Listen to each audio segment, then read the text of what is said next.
Hello friends, welcome to our channel Maisa world. யூஸ்வலாக செய்கிற மாதிரி இட்லி செய்யாமல் இன்றைக்கி பொரியை வச்சு டிஃப்ரெண்ட்டான ஒரு ஸ்டைலில் எப்படி இட்லி செய்கிறதுன்னு பார்க்கலாம் வாங்க. இப்போ ஒரு மிக்சிங் பவுலில் 3 கப் அளவு நான் பொரியை மெஷர் பண்ணி எடுத்திருக்கேன்.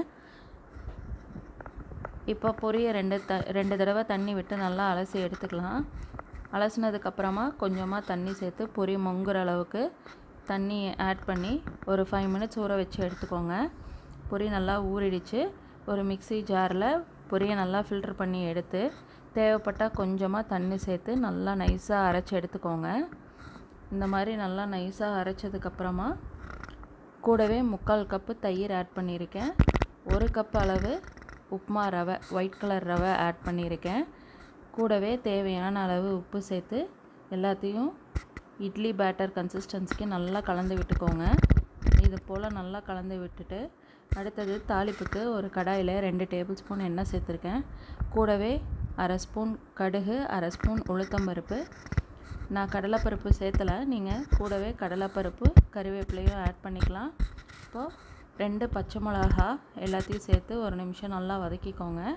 அடுத்தது நான் கொஞ்சமாக கடலையும் முந்திரியும் ஆட் பண்ணியிருக்கேன். வறுத்த நிலக்கடலையும் முந்திரியும் ஆட் பண்ணியிருக்கேன். அதையும் சேர்த்து நல்லா 2 நிமிஷம் வதக்கி விட்டுக்கோங்க. இப்போ எல்லாத்தையும் ரெடி பண்ணி வச்சுருக்க பேட்டரில் மிக்ஸ் பண்ணிக்கலாம். கூடவே பொடியாக நறுக்கிய மல்லித்தழை எல்லாத்தையும் ஒன்றா சேர்த்து நல்லா கலந்து விட்டுக்கோங்க. இந்த மாவை நம்ம புளிக்க வைக்கல, அதனால் நான் கொஞ்சமாக பேக்கிங் சோடா ஆட் பண்ணியிருக்கேன். உங்களுக்கு தேவைன்னா நீங்கள் சேர்த்துக்கோங்க, இல்லைன்னா ஸ்கிப் பண்ணிக்கோங்க. அவ்வளோதாங்க. இப்போ எல்லாத்தையும் நல்லா கலந்து விட்டு ஒரு 5 to 10 மினிட்ஸ் நல்லா ஊற வச்சிடலாம். ஒரு தட்டு போட்டு நல்லா ஒரு 5 to 10 மினிட்ஸ் மாவை நல்லா ஊற வச்சுருங்க. இப்போது மாவு ரெடி ஆகிடுச்சு. ஒரு இட்லி பாத்திரத்தில் தண்ணி ஊற்றி தண்ணி நல்லா கொதித்ததுக்கப்புறமா பிளேட்டில் இந்த மாவை வச்சு இட்லிகளாக ஊற்றி எடுத்துக்கலாம்.